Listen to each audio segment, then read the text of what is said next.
तदंतर श्री बलराम जी सहित समस्त ग्वाल बाल खेल में आसक्त हो गए। उधर सारी गौएं घास के लोभ से विशाल वन में प्रवेश कर गईं। उनको लौटा लाने के लिए ग्वाल बाल बहुत बड़े मुंज के वन में जा पहुंचे।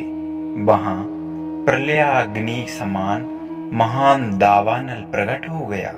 उस समय गौएं सहित समस्त ग्वाल बाल एकत्र हो बलराम जी सहित श्री कृष्ण को पुकारने लगे और भय से आर्त हो उनकी शरण ग्रहण कर बचाओ बचाओ यों कहने लगे।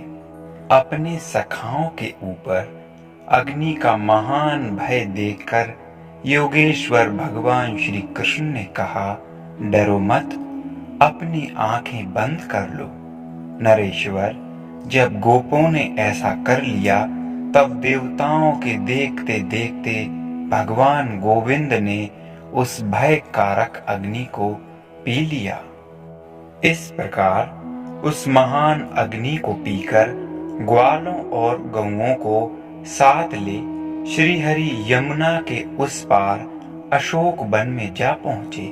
वहां भूख से पीड़ित ग्वाल बाल बलराम सहित श्री कृष्ण से हाथ जोड़कर बोले, हमें बहुत भूख सता रही है।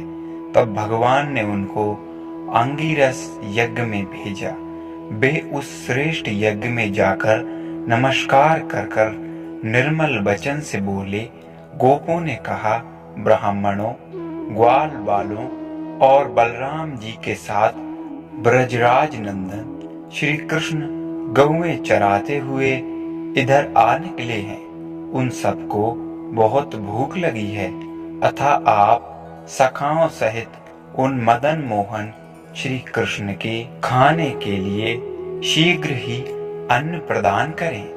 नरेश्वर, ग्वाल बालकों की यह बात सुनकर वे ब्राह्मण कुछ नहीं बोले। तब वे सभी ग्वाल बाल निराश लौट गए और आकर बलराम सहित श्री कृष्ण से इस प्रकार बोले, सखे, तुम ब्रज मंडल में अधीश बने हुए हो। गोकुल में ही तुम्हारा बल चलता है और नंद बाबा के आगे ही तुम कठोर दंडधारी बने हुए हो। प्रचंड सूर्य के समान तेजस्वी तुम्हारा प्रकाशमान दंड निश्चय ही मथुरापुरी में अपना प्रभाव नहीं प्रकट करता। श्री नारद जी सुना रहे हैं। तब श्री हरि ने उन ग्वाल बालकों को पुनः यज्ञ करता ब्राह्मणों की पत्नियों के पास भेजा।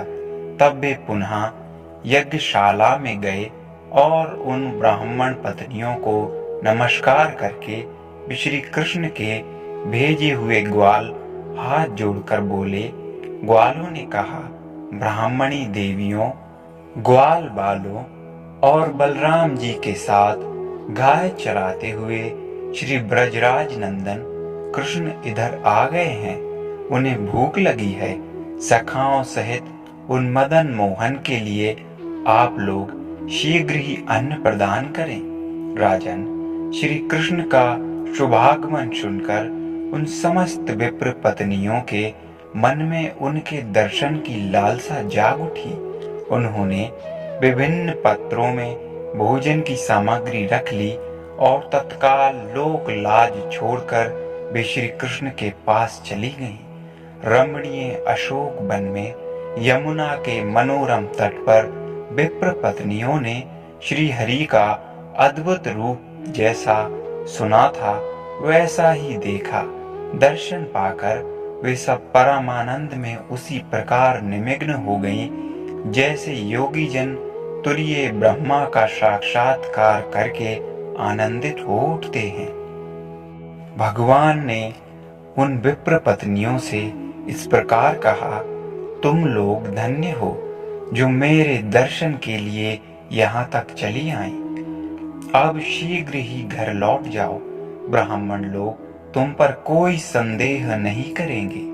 तुम्हारे ही प्रभाव से तुम्हारे पति देवता वे ब्राह्मण लोग तत्काल यज्ञ का फल पाकर निर्मल हो तुम्हारे साथ प्रकृति से परे विद्यमान परम धाम गोलोक को चले जाएंगे।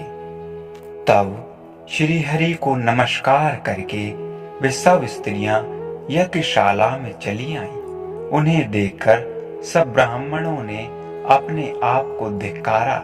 वे कंस के डर से स्वयं श्री कृष्ण को देखने के लिए नहीं जा सके। मैथिल ग्वाल बालों और बलराम जी के साथ वह अन्न खाकर श्री कृष्ण गौओं को चराते हुए मनोहर वृंदावन में चले गए।